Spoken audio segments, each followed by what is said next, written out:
Hi folks, Dr. Pringle here. We are going to talk a little bit about Saga GIS, which is a alternative open source GIS. It's been around a long time. These are a couple of Google links for it. This is the official page here at SourceForge. What I use Saga for is mainly terrain analysis. So it can do a lot of different things. I don't think I've even really tapped into its potential for geostatistics. I think there's a lot of really great stuff in there. But the terrain analysis libraries that are in here are a nice parallel to ArcGIS's. So there's a lot of things that I can do in Saga that I really can't do in Arc. There are other packages that do things like this. Whitebox Tools is getting pretty popular for Python.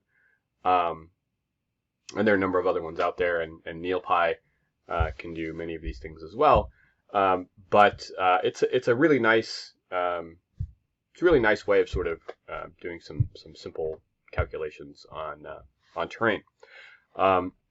So to download this, you can just download it from SourceForge. The citation for the paper is here. When you download this, what you get is a zip file. So I've already downloaded this. This is the zip file that I downloaded. And then when you unzip it, you get something that looks like this. And for those of you not familiar with this, it's sort of an old school way of distributing programs. You can see that there's an executable here for the GUI, so I'm just going to click on that.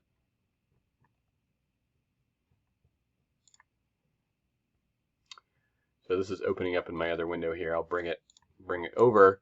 But when it opens, you get something that looks like this. So for those of you, again, not familiar with old school GIS, this is actually fairly typical. There's no base map. It's not making it easy to sort of get started. And it can be a little bit overwhelming. The user interface looks a little bit dated, but don't be fooled. Under the hood, there's a ton of really valuable features here. So to get data in and out, we would just use something that looks like this. So I'm just going to load this VGen LiDAR data tile. And again, I've opened this, but you obviously don't see anything. What you want to do is go to your data tab. So this is where it's been populated. And you can see that I've got some information here. What it hasn't done is it hasn't rendered this out as a map. Again, the whole workflow here is a little bit different than what you're likely used to. But if you right-click on this and click Add to Map, then you can see that data with a jet-like color scheme, and you can change any of that stuff if you want to. I'm not going to get into that. What I want to focus in on are a couple of features here. Excuse me. One of the things is geoprocessing, right? So I want to run some operations on this data. And if I go to geoprocessing, I've got a lot of different toolkits in here that I can do. And the number of things that are in here are just amazing.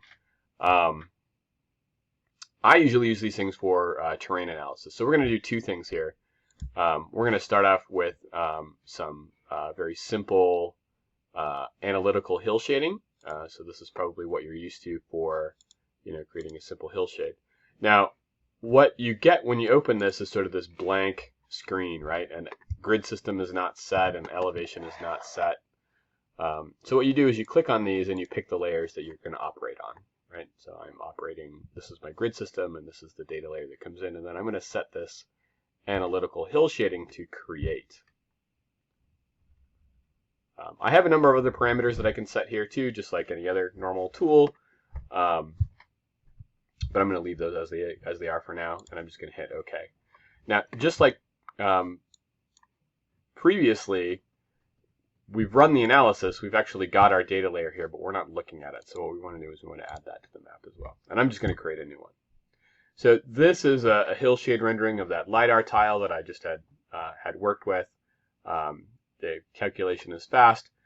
I'll note also that all of these things are in memory at the moment. So when you want to save these things, what you're going to do is you're going to right-click, Save As, and then you can save it to whatever you want. The default here is this Saga grid files, but probably you're going to want to save these things as a geotiff, and that export happens quickly, and then you can just bring those things straight into Arc. So getting your data in and out of Saga is quite easy.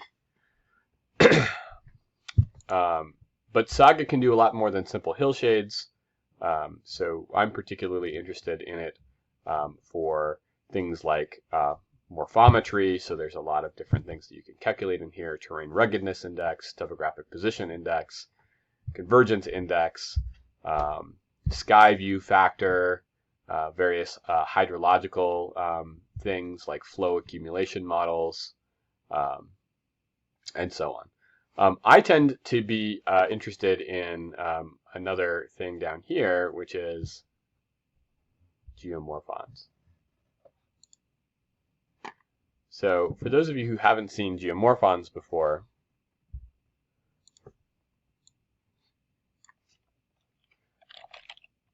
this is a paper that came out several years ago now, and it's been implemented into a number of different packages. So you can see it's here in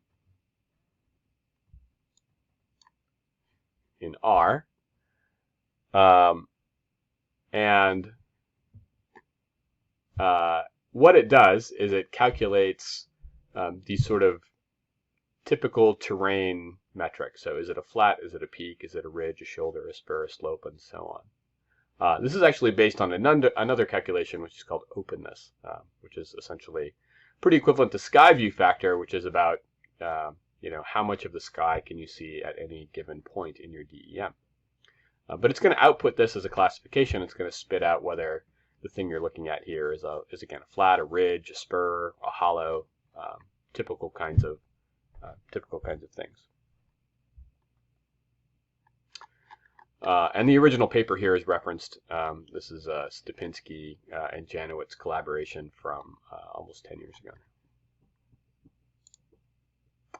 So we're going to calculate this in Saga. So our grid system, again, we're going to set just like we did before, and our elevation we're going to set to our input DEM. And we're going to be creating this layer. Geomorphons has a couple of parameters here. It's got a threshold angle, which determines at what angle are we looking at something that is at about the same elevation as our central pixel.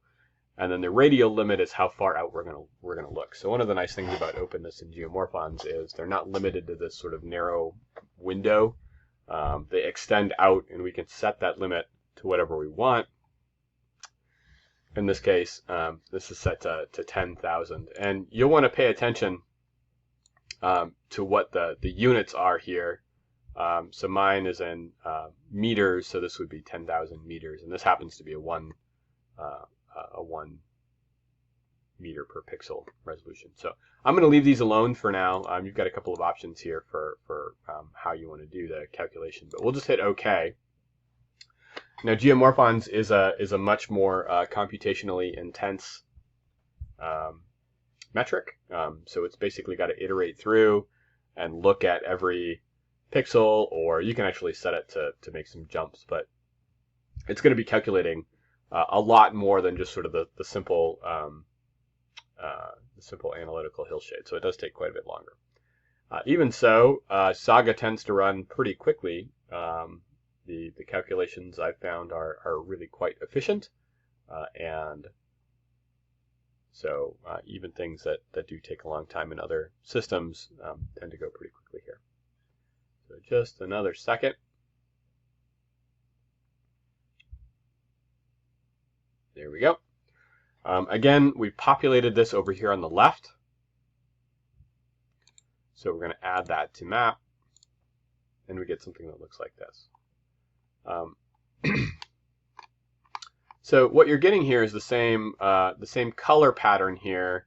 There's been sort of a standard evolution of these models, and so you can kind of look up the key and see what these things are. So black is a peak. It's also a pit. Yellow is a slope, and so on. So you can kind of look these up at some point if you're interested. Hollows over here. SH, this is a shoulder, and so on. A standard sort of a color mapping based on the original Stepinski and Janowitz paper. A couple of other really great things in here. One is I can render this as a 3D view. So if I go up to Map, I can do Show 3D View. I can, again, set my grid system and my elevation. Even though I'm rendering this layer out, I need to tell it that the elevation that I want to use is this one. You can set some of these other things if you want to. I'm going to leave all of these. One of the fun things that you can do is you can create these Anaglyph renderings of it, where you can use those cyan and red 3D glasses to take a look at it. Lots of fun. Okay, we're going to hit OK, and we get something that looks like this. So pretty standard 3D rendering. You can do a couple of other really interesting things here. So one of the things that often you're going to want to do when you're looking at a 3D render is you're going to want to increase the vertical exaggeration. And that's easy to do here. You can go to 3D view, and you can increase the exaggeration with the F1 and F2 keys. So I'm going to do that. I'm hitting F1, and I'm increasing the exaggeration here. And F2 flattens it back out again. Actually, F2 increases it. There we go. And F1 decreases it. So, interestingly, it sort of applies this really interesting pattern. Oh, that's kind of neat. Anyway, so F2 to increase the exaggeration. That renders out right. The other one looks like it finally gets to a point where it inverts the surface, which it probably shouldn't do. But so there we can see our valleys and our peaks and so on, ridges. The other thing that I wanted to show you is what it can do. I'm going to jump back to this map.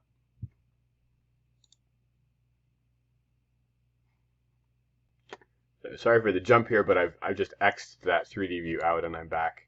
I'm back here. I'll just show how that was done.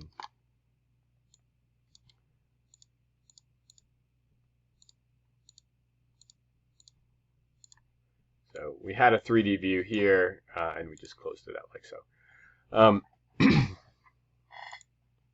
What I wanted to show was actually to come back here and to show this layer again.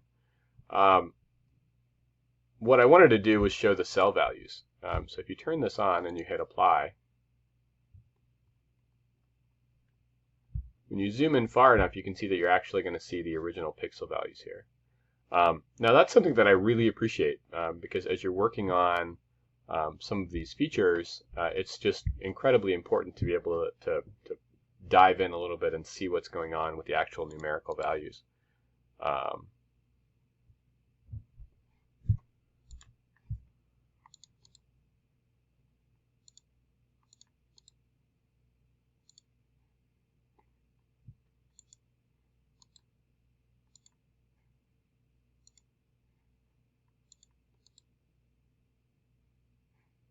So I've right-clicked on this and I'm showing this map.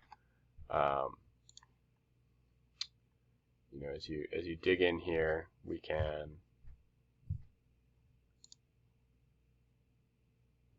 show these cell values and hit apply. And there you can see these are values related to the brightness of the pixel. So very dark pixels are shown here, 0.75. So on. Okay, so there's your quick introduction to Saga. We can download it, unzip it, open it, run it, bring data in, run some calculations, export it out. We can look at a 3D view, and we can show cell values. I don't use Saga often, but it's a great little tool when I need it. And so it may take you a little bit of time to get used to the user interface, but it's well worth it. Some of the tools that are in here are just really not easily accessible in other places. That's it for me. Thanks for listening. We'll see you next time.